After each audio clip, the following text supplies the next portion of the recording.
বিসমিল্লাহ। আসসালামু আলাইকুম। আজকে আমি কপোতাক্ষ এক্সপ্রেসে চুয়াডাঙ্গা থেকে ভেড়ামারায় আসলাম। এটা আসলে খুলনা থেকে রাজশাহী যায়, আবার রাজশাহী থেকে খুলনায় যায়। তো আমি এখন ভেড়ামারা থেকে গোলাপনগর যাব আমার শ্বশুরবাড়িতে। তো আমি সিএনজির মধ্যে বসে আছি। তো দেখেন, ওই দেখেন স্টেশন, ওখান থেকে নেমে এত দূরে হেঁটে, হেঁটে আসছি। এসে সিএনজিতে বসে আছি। তো সিএনজি এতে আরো একজন লোক লাগবে। আমরা ৩ জন মহিলা পিছনে বসেছি। সামনে একজন আঙ্কেল বসেছে আর একজন সামনে লাগবে। তো সামনে আরেকজন হয়ে গেলেই সিএনজিটা ছেড়ে দেবে। তো সিএনজি এখনো ছাড়ার সময় হয়নি। অপেক্ষায় আছে একজন লোক। দেখেন সবাই চিল্লাচ্ছে একজন, একজন করে। তো একজন মনে হয় হয়ে গেল। হ্যাঁ, একজন হয়ে গেছে। তো এখন সিএনজিটা স্টার্ট দিল। তো এই তো আমরা যাচ্ছি।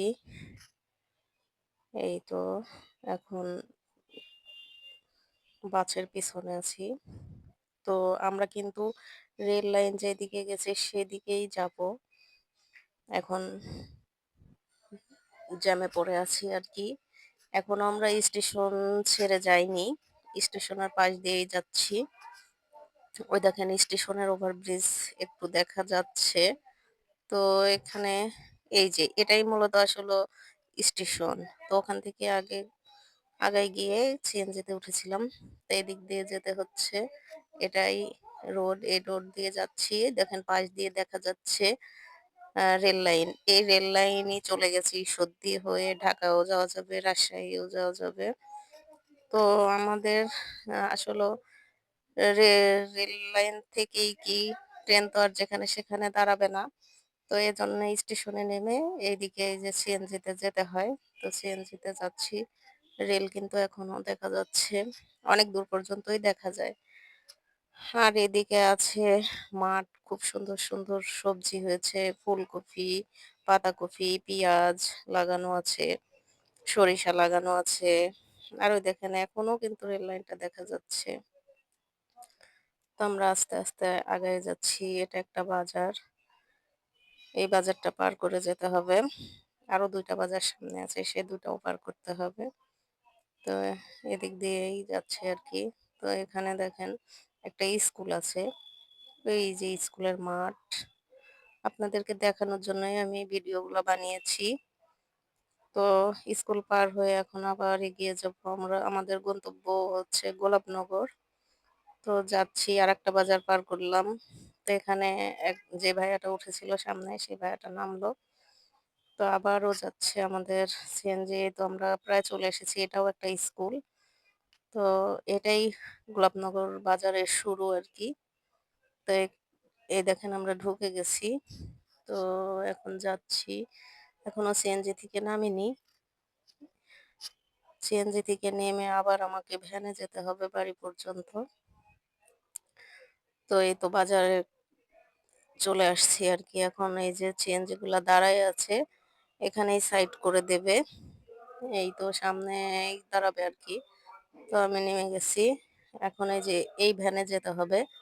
তো আমি এই ভ্যানটাতেই উঠে বসছি। তো ভ্যান এখন ছেড়ে দিবে বলছে। ২ জন মহিলা আছে আর আমি। উনি বলল ছেড়ে দিবে। এখন এই তো যাচ্ছি আরকি। তো এই যে এটাই হচ্ছে আমার শ্বশুরবাড়ি যাওয়ার রাস্তা আরকি বাজার থেকে। তো বাড়ির কাছাকাছি চলে আসছি। আমি ভ্যান থেকে নেমে গেছি। আমি দেখাচ্ছি দেখেন কত পাতা পড়ে আছে গাছের। আর এই দেখেন আমার মেজো ভাসুরের গাছে প্রচুর ফুল ধরেছে। বাগান বিলাস। আর এই দেখেন একটা, একটা করে তালা খুলে আমাকে ভিতরে ঢুকতে হবে। অনেকগুলা তালা খুলতে হবে। এটাই আসলে সবচেয়ে বিরক্তিকর। বাড়িতে কেউ না থাকলে যা হয়। তো এখন এই তো ৩-৪ টা তালা খুলেছি এখন। ফাইনালি আমি রুমের মধ্যে ঢুকতে পারতেছি। তো ছাদে এসেছি। দেখেন এই হলুদগুলো সেদিন সেদ্ধ করে দিয়ে গেছিলাম। এখানে বেশ কিছু খড়িও রয়ে গেছে। আর এই দেখেন কদবেলগুলো পড়ে, পড়ে কি অবস্থা হয়ে আছে। কদবেলের পাতা, কদবেল পড়ে আছে। তো আমি এই হলুদগুলো এখন তুলবো। তুলে দেখেন ঝাড় দিয়েছি, এখন একদম পরিষ্কার হয়ে গেছে। আর যেগুলো আগামীতে লাগাবো সেই মোতাগুলাই এখানে রয়ে গেছে।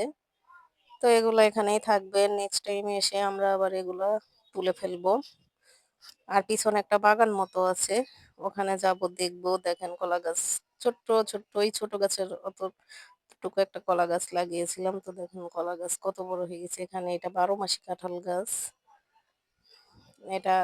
এটা হচ্ছে জাম্বুরা গাছ। আমার বাসায় হয়েছিল।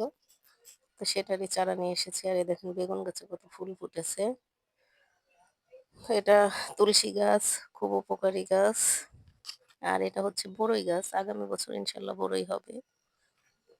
তো আম গাছ, অনেক চারা গাছ আর কি আছে এখানে লাগানো আমার হাতে। এগুলো সব আমিই লাগিয়েছি। তো দেখেন বাসায় বিচি দিয়ে চারা হয়েছিল, সেই চারা নিয়ে বাড়িতে লাগাই দিয়েছি। বাসাতে টবে হয়েছিল, ওই টবের থেকেই তুলে নিয়ে লাগাই দিয়েছি। কত বড়, বড় চারা হয়ে গেছে। আর এই দেখেন কত মরিচ হয়েছে। মরিচগুলো পেকে, পেকে লাল হয়ে গেছে। কাঁচাও কিছু আছে। তো আমি এই পাকা মরিচগুলোই তুলবো। কাঁচা মরিচ তুলবো না।